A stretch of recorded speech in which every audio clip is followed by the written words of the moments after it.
Dendam, harta, dan ambisi yang hancur seringkali menjadi kombinasi paling mematikan dalam sejarah kriminal. Di balik tenang dan damainya sebuah rumah di kawasan Tambun Selatan, Kabupaten Bekasi, sebuah rencana pembunuhan keji telah digodok matang selama setengah tahun. Seorang warga negara asing asal Korea Selatan berinisial BCS, yang sudah menginjak usia 66 tahun, ditemukan tewas mengenaskan di dalam rumahnya. Siapa sangka, otak di balik pembunuhan sadis ini adalah mantan istrinya sendiri, seorang wanita berinisial SJ, yang ironisnya, pernah mencalonkan diri untuk menjadi wakil rakyat. Demi melampiaskan dendam dan menguasai harta, ia rela merogoh kocek ratusan juta rupiah untuk menyewa seorang eksekutor. Mari kita runut kembali awal mula petaka ini. Sosok SJ bukanlah orang sembarangan di wilayahnya. Pada pemilihan umum tahun 2024 lalu, wanita ini sempat mendaftarkan diri dan maju sebagai calon anggota DPRD Kabupaten Bekasi untuk periode 2024 hingga 2029.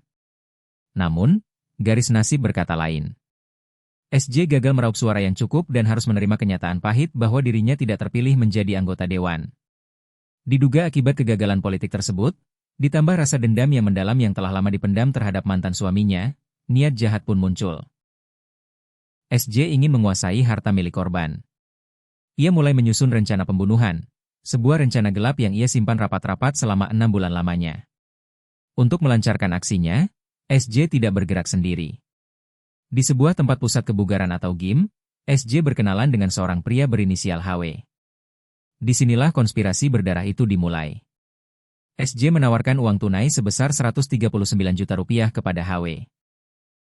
Tergiur dengan nominal yang fantastis itu, HW pun mengiyakan ajakan SJ untuk menghabisi nyawa BCS. Rabu, 27 Mei 2026, menjadi hari terakhir bagi BCS.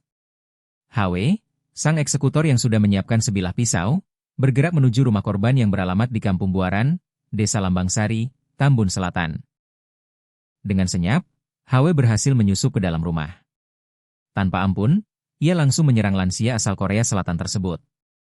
HW memukul korban menggunakan sebuah barbel besi yang ada di rumah itu, sebelum akhirnya menghujamkan pisaunya ke tubuh korban hingga BCS tewas bersimbah darah. Setelah memastikan korbannya tidak lagi bernyawa, HW bergegas menggeledah isi rumah. Ia menggasak beberapa barang penting, di antaranya sebuah laptop, unit perekam atau DVR CCTV untuk menghilangkan rekaman bukti, serta kartu ATM milik korban. Jasad BCS pertama kali ditemukan oleh anaknya sendiri yang berinisial Ki, saat ia baru saja melangkah masuk ke dalam rumah.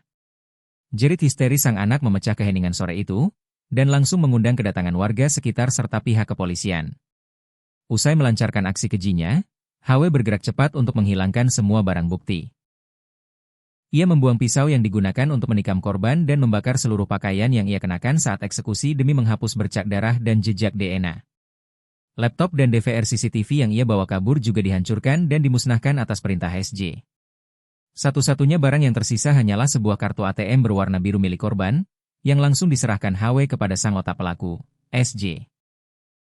Sesuai dengan kesepakatan maut mereka, setelah mendapat kepastian bahwa BCS telah tewas, SJ kemudian mengirimkan uang imbalan sebesar 139 juta rupiah kepada HW secara bertahap dalam 3 kali pengiriman.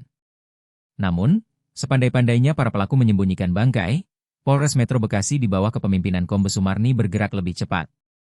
Melalui penyelidikan ilmiah yang intensif, polisi berhasil mengendus keberadaan para pelaku. Pada Jumat, 29 Mei 2026, SJ akhirnya ditangkap tanpa perlawanan di wilayah Tambun Selatan. Tak butuh waktu lama, sang eksekutor, HW, juga diringkus polisi di tempat kerjanya di kawasan Jati Kramat, Jatiasih, Kota Bekasi.